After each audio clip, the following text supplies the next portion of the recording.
Police की वर्दी पहने हुए 2-3 लोग टहल रहे थे और उनके हाथ में आधुनिक हथियार थे।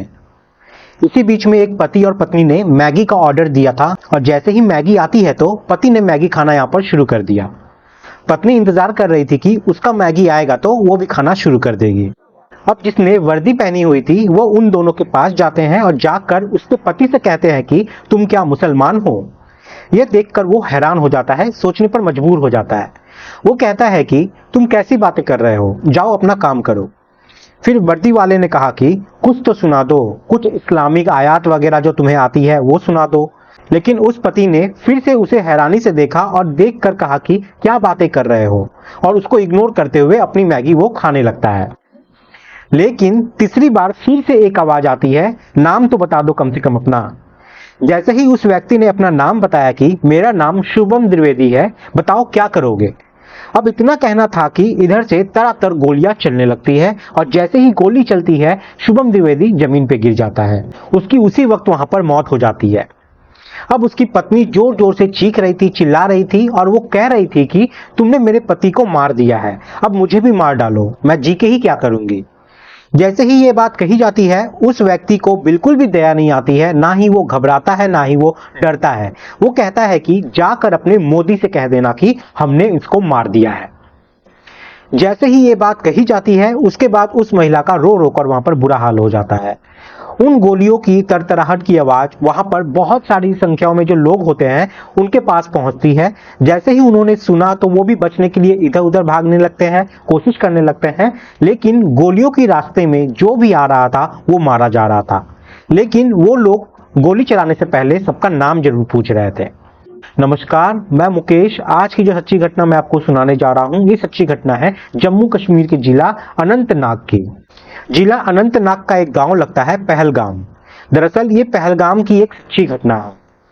उत्तर प्रदेश के जिला कानपुर का एक थाना लगता है महाराजगंज, और महाराजगंज के थाना क्षेत्र का एक जगह लगती है हाथीपुर। यहाँ पर सीमेंट के कारोबारी का एक लड़का जिसका नाम होता है शुभम द्विवेदी, जिसका अभी हाल ही में शादी हुआ था।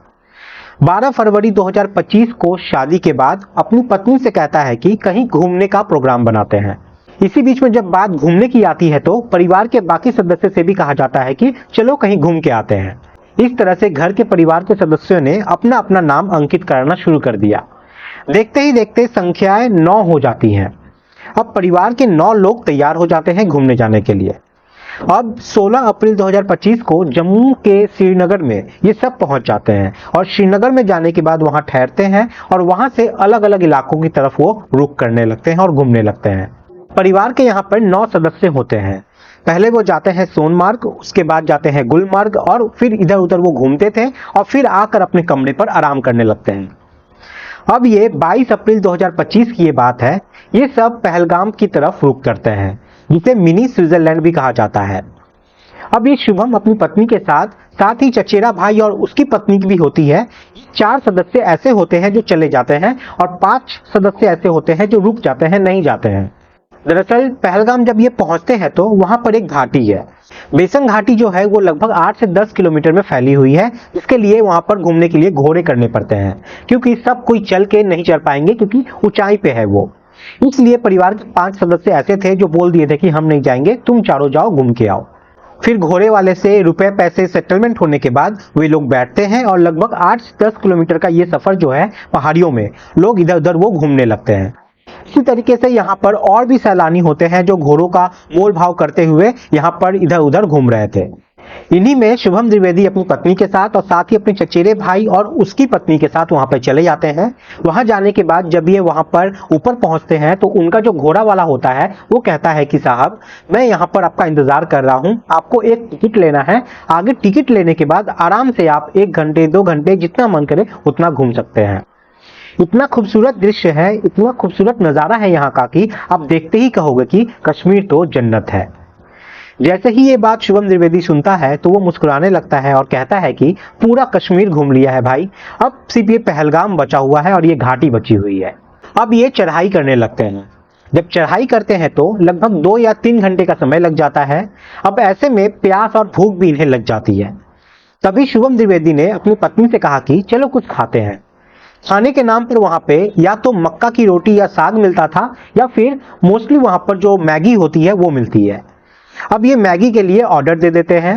अब जैसे ही शुभम द्विवेदी के हाथ में ये मैगी आती है, मैगी वो खाने लगता है और जैसे ही वो मैगी खाने की तैयारी करता है, इतने में वहां पे 3 वर्दी वाले वहां पर पहुंच जाते हैं। वे लोग शुभम से पूछते हैं कि तुम क्या मुसलमान हो? ये बात सुनने के बाद शुभम द्विवेदी को बहुत अजीब लगता है। वो हैरान हो जाता है और सोच के परेशान भी हो जाता है कि ये किस तरीके की बातें कर रहा है। इसके बाद वो वर्दी वाले पूछते हैं कि नाम क्या है ये बताओ। फिर वो एकदम तहस में आकर नाम बताता है कि मेरा नाम शुभम द्विवेदी है। क्या बात है, बताओ क्या कर लोगे? बस इतना कहना था कि वहां तर तर करके गोलियां चलने लगती है। शुभम द्विवेदी यहाँ पर मारे जाते हैं। उनकी पत्नी चीखती है, चिल्लाती रह जाती है, लेकिन उन्हें उन पर कोई दया नहीं आती है। फिर उन वर्दी वालों ने उसकी पत्नी को एक संदेश दिया, जो संदेश सोशल मीडिया पे बहुत तेजी से वायरल हो रहा है। इस तरह की घटना एक और है। महाराष्ट्र के पुणे के रहने वाले होते हैं। ये 5 लोगों का एक ग्रुप रहता है। इनमें पति पत्नी, उनका बेटा, चाचा और एक सदस्य होता है। पांचों के पांचों वहां पे मौके पे पहुंचते हैं।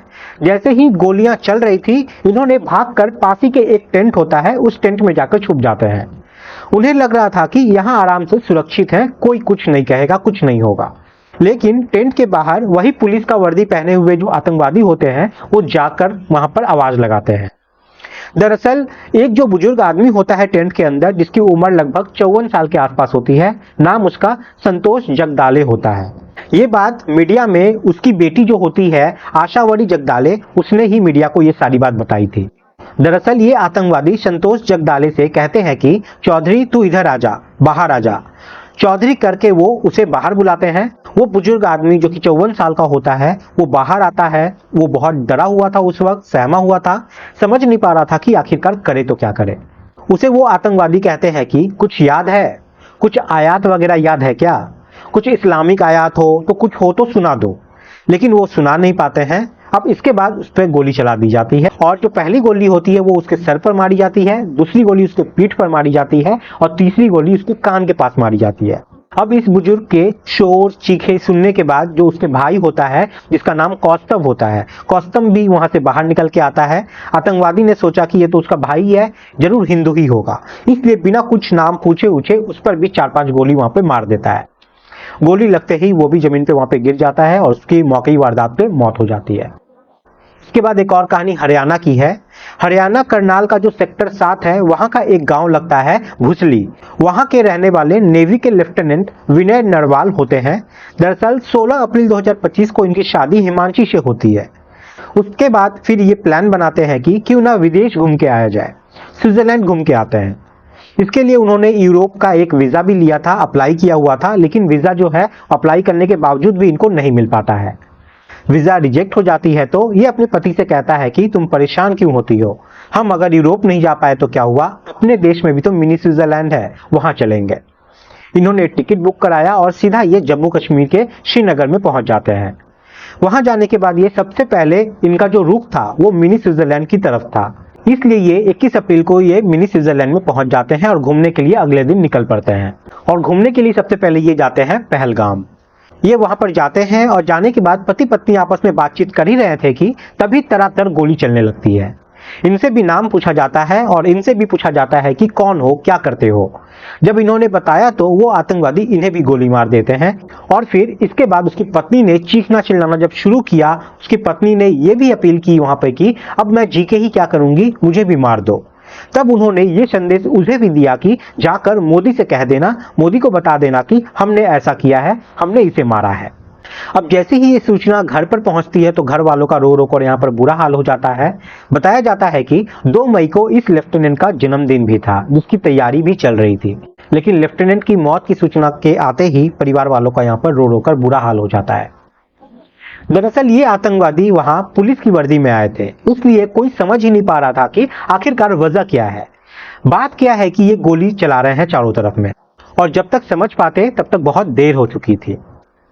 ऐसी ही एक और कहानी, इस कहानी में अनंतनाग जिले के पहलगाम का रहने वाला एक व्यक्ति, जिसका नाम होता है सैयद आदिल हुसैन शाह। दरअसल ये रोज अपने घर से निकलता है। घर से निकलने के बाद वहां पर पहुंच जाता है जहां पर ये सैलानी आकर रुकते हैं घूमने के लिए। यहाँ पर बहुत सारी तादाद में, बहुत सारी संख्याओं में घोड़े भी होते हैं जिन पर सैलानियों को घुमाया जाता है। उन घोड़ों को कुछ नौकर की जरूरत पड़ती है और ये सैयद आदिल हुसैन साहब भी ऐसे ही नौकरी करता था वहां पर। इनका काम है कि सैलानी के पास जाना है, बातचीत करना है और कहना है कि साहब आपको मैं ऊपर घाटी दिखाने के लिए ले जाऊंगा, बहुत ही खूबसूरत है, मिनी स्विट्जरलैंड है, आप देखोगे तो ऐसा लगेगा कि जन्नत में आ गए हो। इसी तरह से सैयद अली रोज की तरह अपने घर से निकला था उस दिन टूरिस्ट उसे मिल जाता है घुमाने के लिए और बातचीत करते करते जब ये अंदर जाते हैं तो ये कहता है कि साहब मैं भी आपके साथ चलता हूं ताकि मैं आप लोगों की वहां पर कुछ फोटो वोटो खींच लूंगा। ये लोग ऐसा इसलिए करते थे ताकि टूरिस्ट खुश होकर उन्हें कुछ इनाम दे, कुछ पैसा दे दे, ताकि इन्हीं सब चीजों से तो उनकी जो घर बार है वो सब चला करते थे। अब ये भी उस जगह पर पहुंच जाता है जहां वो आतंकवादी पहले से ही पहुंच के गोली वोली चला रहे थे। वहां जाने के बाद देखते हैं कि गोलियां चल रही थी और इसी भाग दौड़ के चक्कर में ये जो आतंकवादी होते हैं वो इसे भी गोली मार देते हैं। जैसे ही इसके मौत की खबर इसके परिवार वालों तक पहुंचती है तो परिवार वाले रो रो कर बुरा हाल हो जाता है, क्योंकि ये जो मजदूर है ये अपने परिवार का भरण पोषण करने के लिए इकलौता आदमी था। अब परिवार वालों के लोग रो रो कर कह रहे हैं कि अब हमारा क्या होगा, हमें अब कौन देखेगा। ऐसे ही एक कहानी बिहार प्रदेश के जिला रोहतास के आहुरी के रहने वाले एक व्यक्ति की है, जिसका नाम मनीष रंजन, उम्र उसकी 42 साल के आसपास होती है, जो कि आईबी में ऑफिसर होता है और हैदराबाद में इसकी पोस्टिंग होती है। इसकी पत्नी जिसका नाम जया मिश्रा होता है और वो कहती है कि कहीं घूमने के लिए चलते हैं। बच्चे काफी दिनों से कह भी रहे हैं। इनका एक बेटा होता है 12 साल का और एक बेटी होती है 8 साल की। इसी तरह से पत्नी के साथ ये आईबी ऑफिसर जिसका नाम मनीष रंजन होता है वो कहता है कि ठीक है, परेशान होने की जरूरत नहीं है, इस बार कश्मीर का प्रोग्राम बनाते हैं। अब ये भी छुट्टियां मनाने के लिए वहां पे पहुंच जाते हैं। अपनी बेटी, अपनी पत्नी, अपने बेटे के साथ वहां जाकर घूम रहे होते हैं कि अचानक वहां गोलियां चलने लगती है। गोली चलने के दौरान आतंकवादियों ने इन्हें भी आकर नाम वगैरह पूछा और जब नाम वगैरह बताने में इन्होंने मना कर दिया तो जो आतंकवादी थे वो इन्हें भी गोली मार देते हैं। ये सब उसकी बेटी भी देख रही थी, उसकी पत्नी भी देख रही थी और उसका जो बेटा था वो भी देखता रह गया ये सब। यहाँ पे आतंकवादियों ने जितने भी लोगों को निशाना बनाया था उसमें सिर्फ पुरुष थे। बच्चों को, महिलाओं को इन्होंने इस कांड से दूर ही रखा और आतंकवादियों ने एक एक करके लगभग 28 लोगों को मौत के घाट उतार दिया। साथ ही 20 से ज्यादा लोग ऐसे थे जो गंभीर रूप से घायल हो चुके थे। अब ये सूची बनती है, लिस्ट बनती है कि कौन कहां से है, तो उत्तर प्रदेश, गुजरात, महाराष्ट्र, मध्य प्रदेश, पश्चिम बंगाल, तमिलनाडु, उड़ीसा के पर्यटक ये बताए जा रहे हैं। अब ये खबर सोशल मीडिया पर, टीवी पर, न्यूज चैनल पर हर जगह चल रही थी। पूरे देश के अलग अलग हिस्सों में ये न्यूज फैलती है और इस पर चर्चा शुरू हो जाती है। कुछ दिन पहले भी खबर आई थी कि 2 पर्यटक पिछले साल ही यहाँ पर मारे गए थे, लेकिन इस बार जो संख्या थी वो बहुत ज्यादा बड़ी है। 27 से 28 लोगों के आसपास को यहाँ पर मार दिया गया है। उससे पूरे देश में दहशत का भी माहौल बना हुआ है, लेकिन सरकार ने पूरा भरोसा दिलाया है कि ये जो भी है उन्हें किसी भी कीमत पर बख्शा नहीं जाएगा।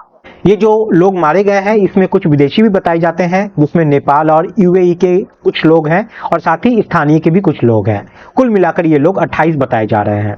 दोस्तों, आपको याद होगा 14 फरवरी 2019 को पुलवामा में एक आतंकवादी हमला हुआ था। उस हमले में 40 जवान शहीद हो गए थे। उसके बाद से सबसे बड़ा हमला इसे ही बताया जा रहा है। पुलवामा हमले की जिम्मेदारी जो थी वो जैश-ए-मोहम्मद ने ली थी और अब ये जो हमला हुआ है इसकी जिम्मेदारी लश्कर-ए-तैयबा के टीआरएफ ने जिम्मेदारी ली है। अब इनके स्केच को भी जारी कर दिया गया है। जो 3 आतंकवादी हैं इनमें एक का नाम हाफिज फौजी है, एक का नाम सुलेमान शाह है, एक का नाम अबू तलहा है और इस हमले का जो मास्टरमाइंड बताया जा रहा है उसका नाम है सैफुल्लाह खालिद, जो कि पाकिस्तान में रह रहा है। इसलिए कहीं ना कहीं यहाँ पर पाकिस्तान का भी नाम आ रहा है और कहा जा रहा है कि पाकिस्तान में इसका हाथ हो सकता है। अब भारत सरकार ने ये वादा किया है कि ये भरोसा दिलाया है कि जितनी जल्दी हो सकेगा उसको भी गिरफ्तार किया जाएगा, उसको भी लाया जाएगा और जो भी आतंकवादी इसके पीछे होंगे उनको किसी भी कीमत पे बख्शा नहीं जाएगा। साथ ही सरकार ने एक बहुत बड़ा फैसला भी लिया है पाकिस्तान के लिए कि जो सिंधु जल समझौता है पाकिस्तान के साथ हमारा, उसको यहाँ पर रोक दिया गया है। साथ ही जो भारत में पाकिस्तानी उच्च उद्योग है उसको बंद करने को कहा गया है। 1 हफ्ते का उन्हें समय दिया गया है और कहा गया है कि यहाँ से लौट जाओ। साथ ही पाकिस्तानी राजनयिक जो है उनको भी वापस भेजा जा रहा है। अटारी बागा बॉर्डर को भी यहाँ पर बंद कर दिया गया है और साथ ही में इस वक्त भारत में जितने भी पाकिस्तानी हैं उनको वापस जाने के लिए कह दिया गया है। उनका जो वीजा है उसको भी रद्द कर दिया गया है। मुझे कश्मीर के बाशिंदों को एक बात यहाँ पर बताना है कि जिस तरह से इन टूरिस्ट पर हमला हुआ है, उनकी वजह से न जाने कितने घरों के चूल्हे जलते हैं, कितने घरों के बच्चे स्कूल में पढ़ते हैं, कितने घरों के काम चलते हैं, रोजी रोटी चलती है। लेकिन अगर ये टूरिस्ट के साथ ऐसा ही व्यवहार किया जाएगा तो कौन यहाँ पर घूमने के लिए आएगा? अगर ऐसा ही सब कुछ चलता रहा तो कश्मीर में कोई घूमने ही नहीं जाएगा, जिस वजह से वहां के बाशिंदे जो है उन लोग को ही मुश्किलों का सामना करना पड़ेगा। इसलिए ऐसे आतंकवादियों का तो बिल्कुल किसी को भी किसी भी कीमत पर साथ नहीं देना चाहिए। और अगर किसी ने इनके बारे में देखा है, जाना है, पहचाना है तो सरकार के पास जाकर उनकी मदद भी करनी चाहिए, ताकि भविष्य में ऐसी कोई घटना दोबारा ना हो सके। दोस्तों, इस पूरी घटना को सुनाने का उद्देश्य किसी को परेशान करना नहीं है, किसी का दिल दुखाना नहीं है, बल्कि आपको जागरूक करना है, आपको सचेत करना है। आप सब लोग अपना ख्याल रखें, सुरक्षित रहें। जय हिंद, जय भारत।